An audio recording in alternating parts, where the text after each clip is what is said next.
as you're trying to be thoughtful about how you spend down and close with a lot of intention and a lot of, notice, so to speak, how do you manage that? I can imagine that there's a lot of people who make up your organization, either from the board level, your staff, Sure. your grantees, and it sounds like you use kind of an advisor. Some consultants, sure. Yeah. Yeah. Like, is that the challenging part? I think the context that we're in is forcing us to behave, I don't want to say thoughtlessly, because there's certainly thought, but I am finding myself at the moment not wanting to recreate, redesign, rethink. I'm feeling pretty good with what we've learned, who we are, and just, Mach 3 right now to the end.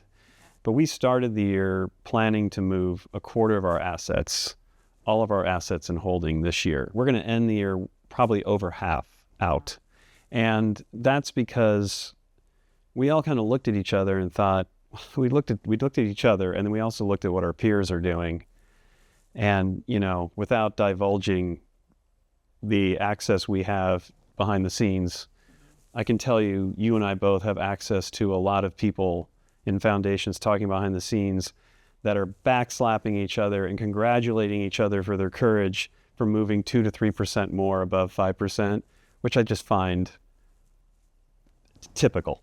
And so we knew that even though we're not a multi-billion-dollar foundation, we have to move these assets faster now.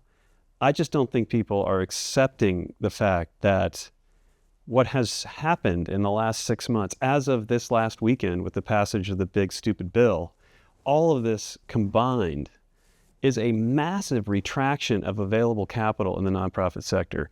To think that we're going to come through this well is really putting your head in the sand. And I think 2026 is going to be devastating of a year. And I cannot imagine that any foundation can justify perpetuity right now. I just can't even get it.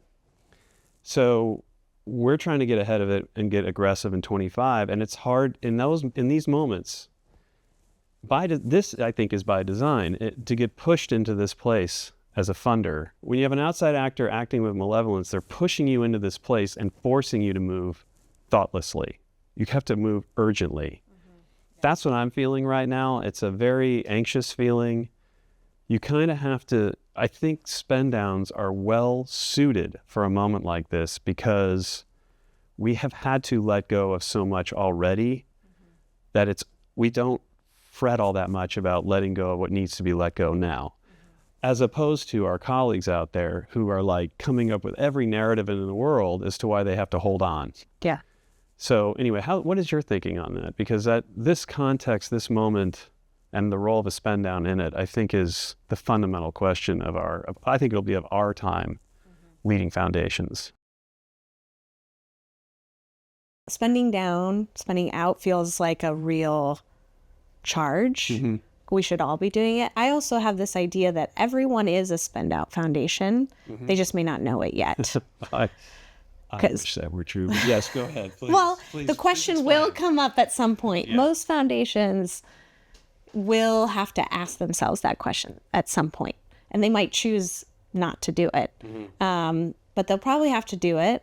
Also, all of our assets could become obsolete over the next 4 years. Yeah, I mean, there's just like the uncertainty of the reality of the quote unquote security that we have. That's a good point. And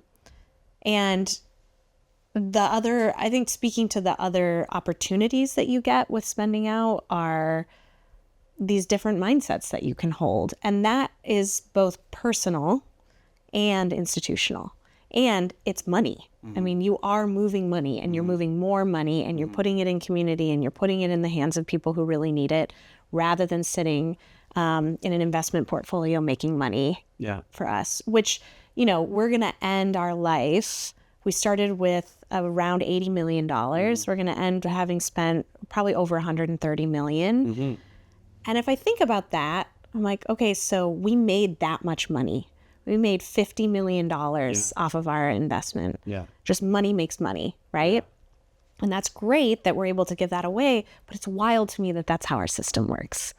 And that we could just sit here and keep making money and money and money. But we've chosen not to do that. And that's really powerful, I think. But I'm not going to pat myself on the back for that. But it does feel like a release. I actually feel more free because we are a spend down. Yeah. Yeah. I don't feel constrained. So I've just told you about, how we are responding to this context now. A context that, as I said earlier, is I think going to be historically damaging to the sector we love and work in. How are you all responding to that now as a spend down? How are you looking at the situation, your context against the context? Well, the interesting thing that's a little different than Stupski is that our spend down strategy was to commit multi-year, all of our money left through the end, basically. So we don't actually have money available to spend because it is in multi-year grant commitments. So we are deploying money now. We are deploying money next year, but it's already been committed. So we're not meeting this moment by giving out more money, but we're trying to meet this moment in just showing up as an authentic, bold institution with power for the grantees, and for others in philanthropy, because we have always been giving way more, and we've always been very committed to the things that spend down can help you do, like give out more money and have a different mindset, be more risk tolerant. But one thing we've had to shift this year is really centering, well, what do people want us to do? And we have reached out to our grantees and shared, asked them, like, what can we do for you, even though we can't give you more money right now? Right. And it's been really interesting to hear from them that they're like, well, don't back down on your racial equity work. Still be bold, stand up for us, put us out there, validate us, and encourage others to give multi-year funding, gen ops. Yeah. Not rapid response per se. Yeah. People want the security of the money that's going to come down the pike, and then help them think creatively about ways to exist within this environment of loss and destabilization. So that's how we've tried to show up. That's great. Yeah.